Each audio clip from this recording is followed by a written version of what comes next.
Hello, welcome. I am your host, Mental Stimulate, the Divine Empress.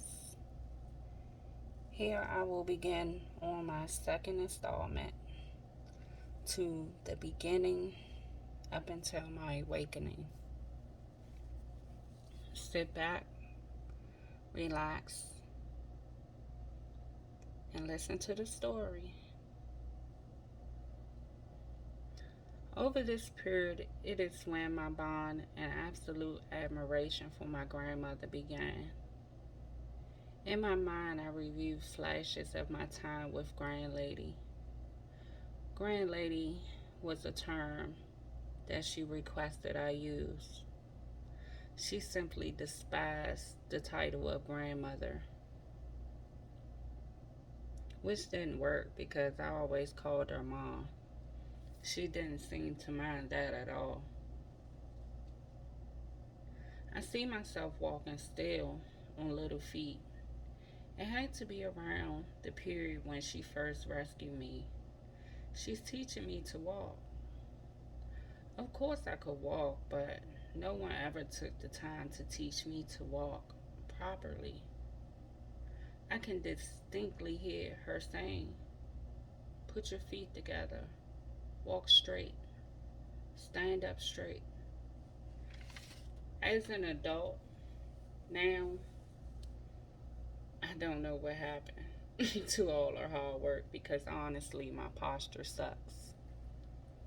But can you imagine still being able to remember those words at an age of between 2 and 4? I cannot say it enough, but she remains to be everything to me. She told me how to be a lady. She was patient and took her time. Amongst those lessons, close your legs, get your elbows off the table, chew with your mouth closed. And of course, asking for something to drink while eating was a definite no no. Eat all your food, you will get something to drink after, she would say.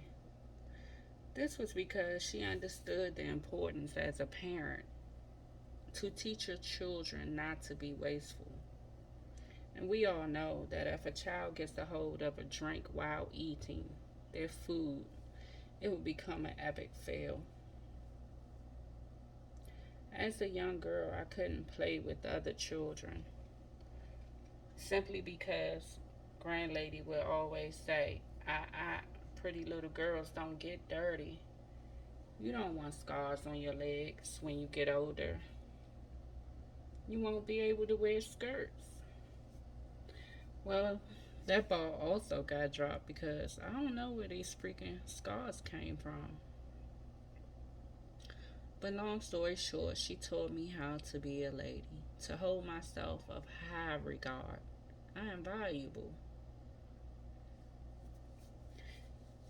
These next few memories will be hard to recount, but I'll do my best. At this time, I'm a little older, maybe around the age of 7. My grandmother had us living on a farm, so I'll visually paint a picture to expose what it was like, or what it looked like visually. At this time, as a child, I didn't realize exactly what my grandlady had to endure. With 2 children in tow that wasn't hers, it seems so unfair now that I look at it as an adult. Simply while her only child was so called living her best life in the slums, she took on the responsibility as parent. Understand, I harbor no resentment towards my mom. The Most High showed me that the brightest diamonds come out of pressure. I cannot blame her because she was lost and misled. But in any case, she did her part. So, regardless of how I feel, it should have been done. God used her as a vessel, and I'm forever thankful. The house we lived in on the farm was down an extremely long driveway. and sat up in the back of a heavily wooded area. There was no electric, no running water.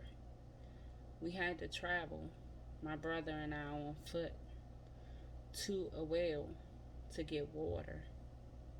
The back of the house was missing the entire wall, which exposed us to the elements. But again, as a child, this seemed to be normal to me. We had pigs, a bull, chickens, a cow. This was the life for me. She made sure I never knew we was living hard. But honestly, now as an adult, she showed me a life I want to live into old age. I would honestly like to skip the part with the bull roaming the house every night. But other than that, just think about it. Fresh eggs, fresh milk, nothing is better than that. Especially considering what we're subjected to these days with all the processed food. But the Most High willing, it will be mine. On this farm, she showed me how to survive and live off the land. Now, every day, or maybe even every other day, my brother and I would venture out, buckets in tow, to fill at the well. On this one specific day, we were traveling down the long driveway and encountered a dog.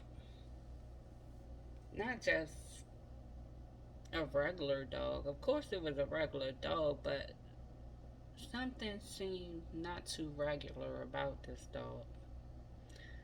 Anyway, we found him to be laying in the middle of the driveway, blocking our path. On the dog's body, there was a branded red canine. At this time, as a child, I had no idea what canine stood for, but I'm sure that everyone listening now know what it means.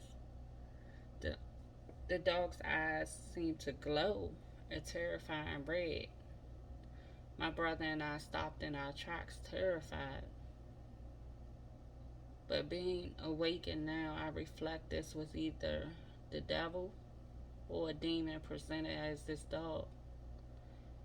As a child, I didn't know, but the devil been on my heels for a long time, knowing what I would become. But I say now, I am of the light, and you have no domain here. Praise be to God.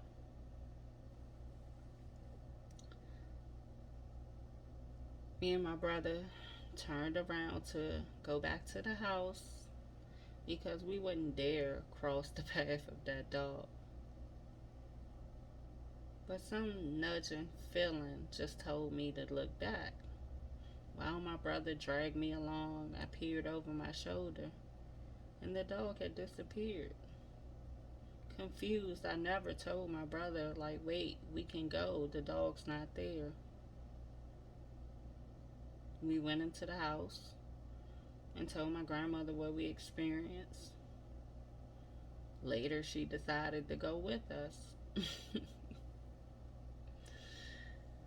But anyway, I hope you guys enjoyed the brief story. As usual, I will come back with installment 3.